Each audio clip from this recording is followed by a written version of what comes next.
Hello, my name is Matthias, and welcome to the FPL Scope and the weekly wildcard draft for Game Week 13. And yes, I know most people have used our wildcards already. Game Week 12 was a really popular Game Week 2 wildcard in, but I think it's still important to do these videos just to have a team to sort of try to reach for and try to get to eventually. And just, I think it's also a nice way to look at the best players currently in FPL. So if you've never seen these types of videos before on this YouTube channel, this is where I basically pretend to do a wildcard. I did my wildcard myself in Game Week 6, which I'm quite unhappy about. I wish I did it either in Game Week 3 or in Game Week 12, personally, now in hindsight. But anyways, I've used my wildcard, but now I'm just pretending to do a wildcard for you guys. Anyone that hasn't used their wildcard yet, this should be a guide for you if you're looking to use it in Game Week 13, or it will just be a nice way to see what I think at least are the best players to have currently in FPL as it stands right now. So I do this in the style of an NFL or NBA type of draft, where the number one pick is the player that I think is the most important player to have currently in FPL. And then the 15th player is the last player that made my squad, but I'm not that sure about having him in my squad, basically. So yeah, it's pretty self-explanatory once we get into the hang of it, basically. So let's get into the first pick of this week, and that is going to be Mohamed Salah, who I think is the most important player to have currently in FPL. Yes, he did just miss a penalty against Real Madrid in the Champions League, but I still think he's going to be the penalty taker, or he is still going to be the penalty taker because he always is, basically. He really wants to take those penalties. Yeah, I don't really know what happened in the Real Madrid penalty. Maybe he was a bit nervous from past experiences with Real Madrid. I don't know. But either way, he's a fantastic Fantasy Premier League asset, and he showed that this past game week when he had a goal and an assist and got a lot of points, got 13 points in the end for Liverpool. Yeah, so Salah he got 2 goals actually. He scored twice, 1 penalty and 1 sort of counter-attack type of goal. But yeah, Salah is amazing, and yes, the fixtures aren't the best, especially the next 3 isn't the best from an attacking perspective, normally at least. But then again, Man City are just terrible lately. They've conceded 3 goals now against Feyenoord as well. 3 goals in the last 15 minutes to get a draw in that game after leading 3-0. So I think Man City are there for the taking, and I think Salah is actually the best captain's option in this next game week. Newcastle away is usually a tough game, but we just saw West Ham beat them 2-0 there at St. James's Park, so shouldn't really be too tough for Salah either. And then Everton away, Everton have been good defensively lately, but then again, Salah has always been good against Everton, and Liverpool are expected to win that game as well, even though it is the final game at Goodison Park for Everton against Liverpool. So there are some tough-ish games for Salah, but we know how good he is. I think he has had 8 double-digit returns so far out of the 12 matches he has played in, only 2 blanks, and then I think he had 9 points in one of those game weeks where he didn't get a double-digit return. So Salah is just absolutely amazing. Yeah, he's just someone that should be in your squad regardless, and he's the number 1 pick for that reason. He's just the greatest FPL player of all time, basically. That's all you have to say about him, pretty much, even though his fixtures aren't the best. But yeah, he's still a really good option, and I think he's going to be my captain this upcoming game week against Man City as well. Number 2, we have Cole Palmer, who has dropped down from number 1 spot last time around because he has been kind of disappointing lately. Sort of has the opposite problem with Salah, where his form isn't the best, but his fixtures are starting to look really, really good. I think even the 2 fixtures against Aston Villa and Spurs, which are 2 pretty tough teams, I think those are pretty attacking teams where Palmer can actually show his full worth and full potential. The 2 games this season where he's had amazing results, Palmer has been against Wolverhampton and Brighton, who are 2 pretty, well, I wouldn't say Brighton are bad defensively necessarily, but 2 teams that you can attack against and that are pretty attacking as well. So I think Palmer struggles more against the better teams that are good defensively, or teams that put up like a sort of defensive front, like Leicester did this past game week. They played really defensively minded, and I think that sort of hampers Palmer's appeal. So I think actually the fixtures against Aston Villa and Spurs could be really good. And then Brentford are really attacking as well. Should be a really good game for him at Stamford Bridge. And Southampton is a team that everyone can score against. So I think the next 4 fixtures for Palmer, and then beyond that as well, are absolutely fantastic. So fixtures-wise and value-wise, I think Palmer is better than Salah, but Salah just proved to me this past game week that he is still the greatest player in FPL. So yeah, he's number 1 rather than Palmer, who's number 2 still. I wouldn't really lose faith in Palmer, even though he has blanked for a lot of the game weeks this past, like in this past few game weeks, he hasn't really done that well. But I think that's going to turn around now with some more favorable fixtures for Palmer, especially. I think it was unlucky last time around as well, where he had a shot on target that was going to go in, but then Madueke was in the way. So I don't think that's going to be something that happens every single game week. And yeah, Palmer is still a fantastic player for 11 million, I think he still is now. So yeah, great value still, and someone that you can definitely buy in still if you haven't already. So yeah, Palmer is amazing, and he is the number 2 pick. Number 3, we have João Pedro, who wasn't actually in the draft last time around when I made the drafting game week 12. As you can see, he has green on his name, which means that he's a new player from last week. And I was really close to adding him into the team last week. It basically just came down to a choice between him and Alexander Isak, and I thought Alexander Isak playing at home to West Ham, which is like his favorite fixture, would be good enough or reason to keep him in, potentially transfer him out for João Pedro the next week. I said also in last week's video that I would most likely have João Pedro in this weekly wildcard draft squad for Game Week 13, and here he is at number 3 even, because I think he is just terrific value. He's on penalties, he's the talisman for Brighton. The fixtures, as you can see, are amazing for a long while as well. They have really good fixtures. And even though his minutes aren't going to be 90 minutes every single game week, now that he's working himself back into fitness, he proved through like 88 minutes, I think, in the past 2 games, where he got 1 goal, 1 assist in both of those games, first against Man City and now against Bournemouth away as well. He just proved what amazing value he is, and that's without even taking a penalty, which is another huge benefactor for João Pedro. So I think João Pedro is the best forward to have in the game. I think he is more of a priority than Matheus Cunha, and I can actually just go through to the next player, which is Matheus Cunha at number 4. I think these two players are really, really good and players that you should look to bring in potentially. I mean, Cunha is more of a luxury, I guess, because he has 2 fixtures now, Bournemouth and Everton, that are kind of tricky-ish. Then he has West Ham and Ipswich, which are really, really good fixtures. And after that, he has some tougher fixtures from game week 18 onwards. Wolverhampton's fixtures kind of turned for the worst. So I think just the form that Cunha is in, I think you sort of should make it a priority to bring him in as early as possible. Even against Bournemouth at home, that could be a good result, as we just saw with João Pedro away from home against Bournemouth.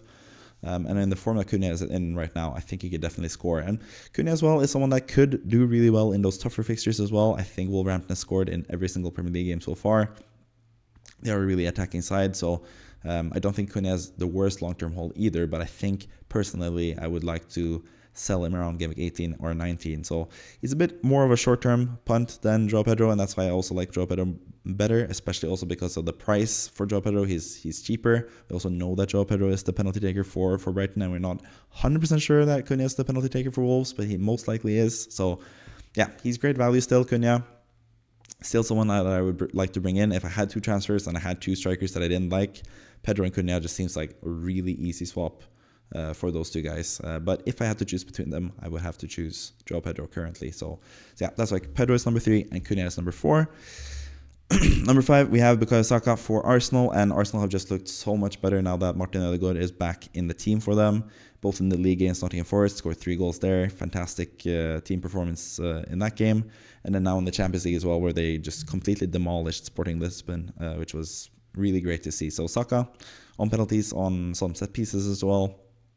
Really a focal point of what Arsenal do offensively. He's also more of a goal scorer now that Ødegaard is back to be more of that creative role, and I think Ødegaard just in general helps Arsenal immensely. So I think that's going to give the outlook of these next fixtures, which are looking like not too good on paper, I guess. Like they all are decent fixtures. We just saw, we know West Ham have been really bad defensively this season. Man United have been a shambles all season, and they're still trying to adjust to a new manager.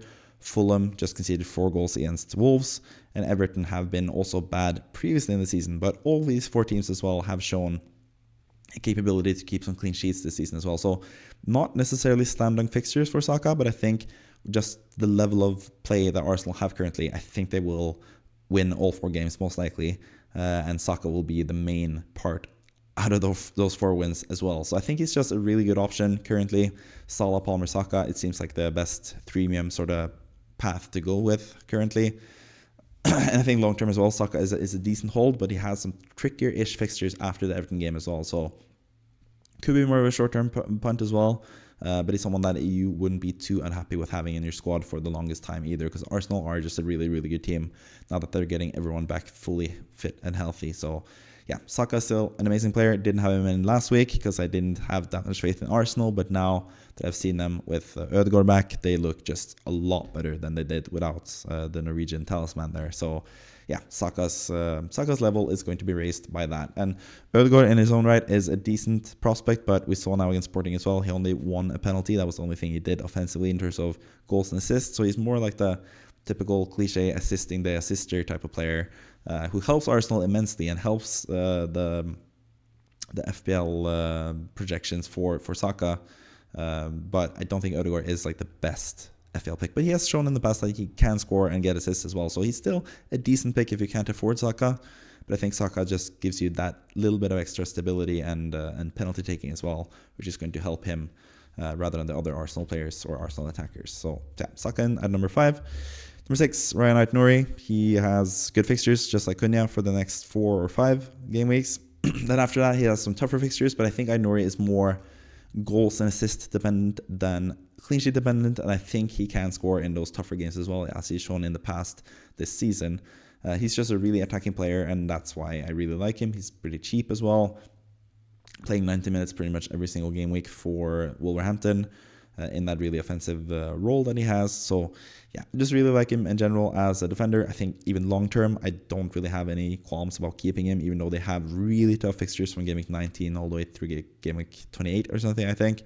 After that, they get a tremendous run again. But yeah, I think Ait-Nouri is kind of a season keeper almost, just by the way of how attacking he plays. So yeah, but for now, still really, really good fixtures in the next 4. Much better for him than Cunha as well when it comes to the fixtures, because he's playing the likes of Everton, who are not really the best in terms of scoring goals. So maybe he gets a clean sheet there as well. So yeah, I think Ait-Nouri just has a lot of value, and he's currently still my favorite defender, but it's not by much. Because in my 7th pick, I have Jurrien Timber for Arsenal, who is looking really good, really attacking for the Arsenal team, who are looking really good as well. And yes, Ødegaard is an attacking player, but attack is often the best form of defense. And I think Arsenal, by way of just dominating matches, will be better defensively for it as well. And I think that will help Timber, who's going to be pretty much nailed with Ben White now injured for quite a while. I think he's out for like 8 weeks, so that keeps Timber in for several game weeks, considering there's such a jam-packed schedule during Christmas time. So yeah, Timber, really attackingly minded, scored a goal that was disallowed against Nottingham Forest. He could easily score next time. He's also pretty involved up on the right back side, basically. We saw Ben White last season. Towards the end of the season, he was a fantastic pick in that position. And I think Timber as well, who's a pretty attacking player at sometimes, could be really, really good value as well in that position for Arsenal. So yeah, he comes in at number 7. Number 8, we have Nicholas Jackson,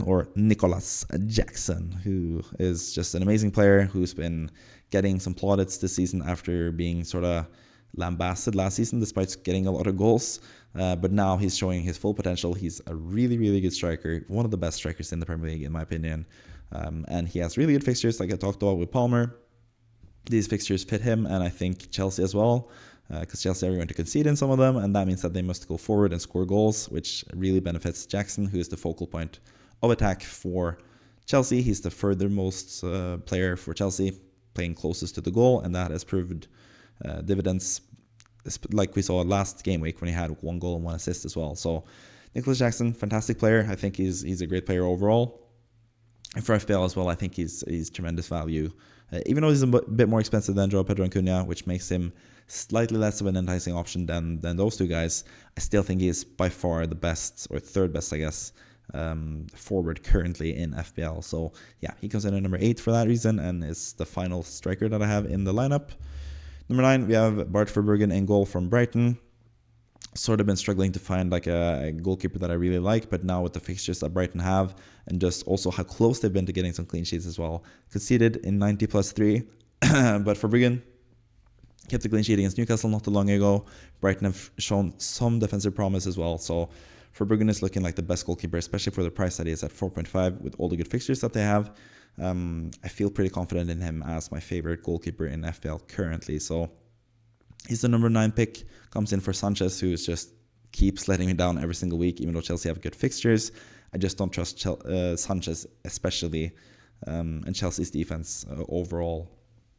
I'd rather trust his former club Brighton, who ditched him for Steele, and now Steele has been put on the bench for Verbruggen because he's just a better goalkeeper than both Steele and Sanchez, and he has better fixtures and plays for a better defensive team, in my opinion, in Brighton. So yeah, Verbruggen is an easy choice there as a goalkeeper, so he comes in at number 9. Number 10, we have Morgan Rogers, who's basically just a mainstay in this team because I think he's the best valued, cheaper midfielder.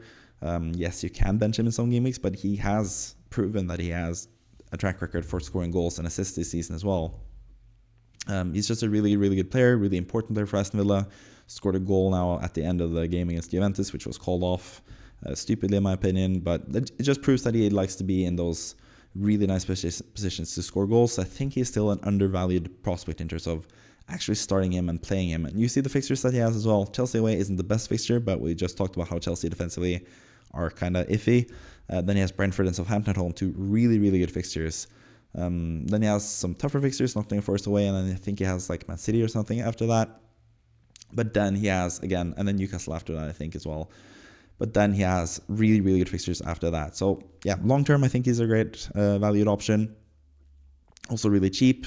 And yeah, I'm just a huge fan of Rodgers in general. So, yeah, he can sit at number 10, as he usually does in the weekly wildcard drafts for my, in my choosing, at least in terms of what squad I prefer to have in FPL. Number 11, we have Jarrod Bowen, who is also someone to my preference because I'm a West Ham fan, obviously. So I have to talk about that or make that as a caveat, I guess, for picking him. But the next game week against Arsenal is not the best. But after that, he has Leicester, Wolverhampton, and then Bournemouth. Three really, or ranging from really good to decent fixtures. Has some decent fixtures after the Bournemouth game as well. So I think Bowen, his time is now, basically. He is, like the 6th highest scoring midfielder so far in the game, despite West Ham really struggling and Bowen not really hitting the heights that he can hit normally. He's also potentially taking penalties for West Ham, especially when Paquetá doesn't play, so he has that in his locker as well. Sometimes takes set pieces as well, and he's like a huge part of what West Ham do offensively. And under Lopetegui, it's starting to look better. The game against Newcastle was really encouraging. Bowen got an assist in that game as well. He's a really consistent performer. But he also showed last season that he scored a hat-trick in one of the games. He has that explosive ability at times as well. So, yeah, I think he's just a really good pick. Maybe not for this game week, but like I just realized this past game week with João Pedro not having him in the squad last time around because he had like one tricky-ish fixture against Bournemouth away, while Isak had a really good fixture in that game week. Sort of done the correction this time around where I have Bowen, who has a tougher fixture this week against Arsenal, whereas someone like Mbeumo, for example, has Leicester at home, which is a really enticing fixture. Could be, I guess you could go for Mbeumo rather than Bowen if you are wildcarding this week. But I'm just saying, just save the transfer. Who knows what's going to happen this game week? And you don't even have to play Bowen this game week. You can play a defender, for example, play 4 defenders instead. So yeah, I think Bowen for the long term, but especially the game against Leicester is going to be really good. Wolverhampton at home as well. He's usually pretty good against Wolverhampton, Bowen. So yeah, I think he has some really good game weeks coming up. So he's the number 11 pick for that reason. Number 12, we have Lewis Hall for Newcastle. He takes corners. He's pretty offensively minded.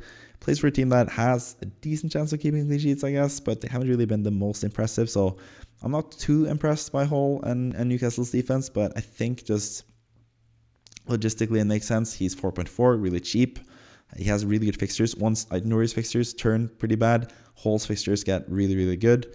And he has some decent fixtures before that as well. I think the fixtures in general for Newcastle are pretty good. So I quite like Hall as like a rotational defender type of guy to have in the team. Also the fact that he's so attacking, takes set pieces sometimes, or corners at least. It's a huge plus for him. So yeah, there's a lot of things that I like about Hall.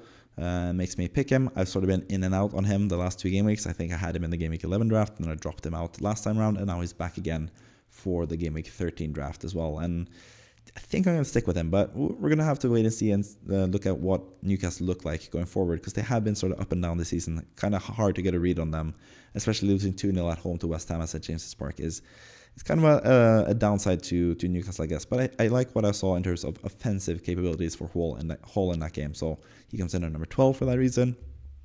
Number 13, we have Lucas Fabianski. And yeah, again, pretty simple with him. He's the one starting 4.0 or now 4.1 goalkeeper, I think he is now. So he plays for West Ham. He's been better than Areola so far. He's probably going to keep his place. So why not have a starting goalkeeper where you can have one in Fabianski? I think he's also, he's kept 2 clean sheets the last 2 games, so some nice fixtures. You could potentially even start him rather than Verbruggen in the game against Leicester when Verbruggen has Fulham away. So there are some game weeks where you can actually choose Fabianski over Verbruggen. And it's just a nice backup plan in case Verbruggen gets injured or Steele somehow gets back in the starting lineup or something like that. you are just secure with Fabianski as a second goalkeeper for a really cheap price still, even though he's gone up slightly with that 4.1 price point now. But yeah, 13th pick pretty easy with Fabianski. 14th, kind of controversial, I guess, with Gvardiol, because City are just terrible defensively, and Gvardiol, especially defensively, the last few game weeks has just been terrible. Both the Feyenoord game now and also the game against Spurs, he was really bad defensively, so maybe he'll get dropped. I don't think he'll get dropped because offensively, he's still really, really good. Against Spurs as well, had, 8 key passes or something like that, so offensively, I think he's just too important for City. But defensively, he hasn't really been showing much promise, so I have a bit of a conundrum there, which I usually do between Gabriel Magalhaes and Gvardiol. It's always going to be a tough decision, but I've decided to go with Gvardiol just because he looks really good offensively. And this is the time of year usually when Pep Guardiola, despite his recent struggles, as you can see with his face and his scratch marks and stuff, he's clearly under a lot of pressure, Guardiola, despite signing a new 2-year contract not too long ago. I think he's in a lot of pressure, but this is usually the time of the year when he does some kind of change to his tactics, and all of a sudden his team starts clicking and he starts winning games left, right, and center. So that could happen again. Sort of holding out hope with that for Gvardiol, and also the fact that Gvardiol is also such a lethal goal scorer. He's really attacking. Both assists and goals are a huge possibility for Gvardiol, and if City manage to turn things around again and turn into a decent team again, the clean sheets could be coming as well for Gvardiol. So he comes in at number 14 for that reason, but not really too enthused by what City are doing defensively, and clean sheets are kind of important this season for bonus points. So not too enthused about this pick, but I don't know. It's between him and Gabriel, and I'll talk more about Gabriel towards the end of the video. But yeah, Gvardiol comes in at number 14. Number 15, just going to stick with Jacob Greaves. I think he's like the best-ish 4.0 defender. Doesn't really matter that much. He's going to be on the bench most game weeks anyway, mostly just to have someone that's really cheap and someone that's really nailed as well. Once he gets back into full fitness, he still hasn't been in the squad for quite some time, but he's working himself back into fitness and is going to start for Ipswich more likely than not in most of the game weeks coming up. So yeah, Greaves comes in at number 15. So that makes up the whole 15-man squad for me in this week's draft. But since I have a couple of new players for Verbruggen, Timber, Hall, Saka, Bowen, and João Pedro, 6 new players. That means 6 players have dropped out as well. So I'm going to talk about those guys before I talk about the 3 players that were really close to making the squad that didn't. But first and foremost, let's talk about the dropped players and let's bring them up. We have Bruno Fernandes, who just looked really disappointing in the first game under Amorim. He was sort of rigid in terms of where he was positioned in the pitch. Didn't really look too good or really too impressive. He only has like 2 or 1 good game left. I can't remember it off the top of my head. Against Everton, I think. Everton at home is the next game. Decent game, but then he has tougher fixtures, and I think it's just time to get rid of him and bring in someone like Saka or Bowen rather than him. I don't think it doesn't seem like Amorim is going to bring some new manager bounce. It seems like that's going to be more of a long-term project. So Bruno Fernandes' appeal isn't really that high anymore, but I've had him in since he had that 17-point haul against Leicester. So he's been a good player in FPL the past few game weeks, but the first game under Amorim wasn't really filling me with confidence, so he's been dropped. Dini obviously was dropped by Aston Villa, so I've dropped him myself as well, but I still think he's going to be a good player. He almost scored a free kick against Juventus in the Champions League. I still think he's going to start more often than not at left back, but it's just that slight doubt, and also just that slight dissatisfaction with Aston Villa defensively, especially in the league. In the Champions League, they seem to just keep getting clean sheets against big, really massive teams. In the Premier League, they conceded twice against Crystal Palace, so sort of just not quite as high on him anymore, but he's still a decent pick in my opinion. Isak obviously blanking against West Ham after getting that huge tifo before the game and all that stuff. Not the best, but Isak is still a good player. And like I said with Hall, Newcastle have some really decent fixtures. The immediate fixtures, Crystal Palace away is okay, it's a pretty good fixture. Liverpool at home is not that good of a fixture. Brentford away could be tricky. Then Leicester at home is where you could jump on Isak again when he has Leicester at home and then Ipswich away, or Ipswich at home even, in the game week after that. So I think for now, I think Jackson is just better. Cunha and João Pedro also clearly better, so Isak just has to drop out for that reason. And Bowen, like I mentioned, you can keep him one more game week against Leicester, but his positioning the last few game weeks has just been terrible. I think since game week 10 when Wissa came back, his positioning and like goal threat has just been really, really bad. So yeah, not even holding out hope that much for the Leicester game. I'm still going to keep him in my own team, but if I was Wildcard in this week, I would definitely get rid of him. But yeah, long term, that's the thing with Mbeumo. I know there's like a lot of bad press around Mbeumo now, and I just said the case against him, but I also have seen this in the past. I think even last season, there were a couple games where he looked just completely out of it, was just completely left out on the right-hand side to do nothing, basically offensively, not really a goal threat at all.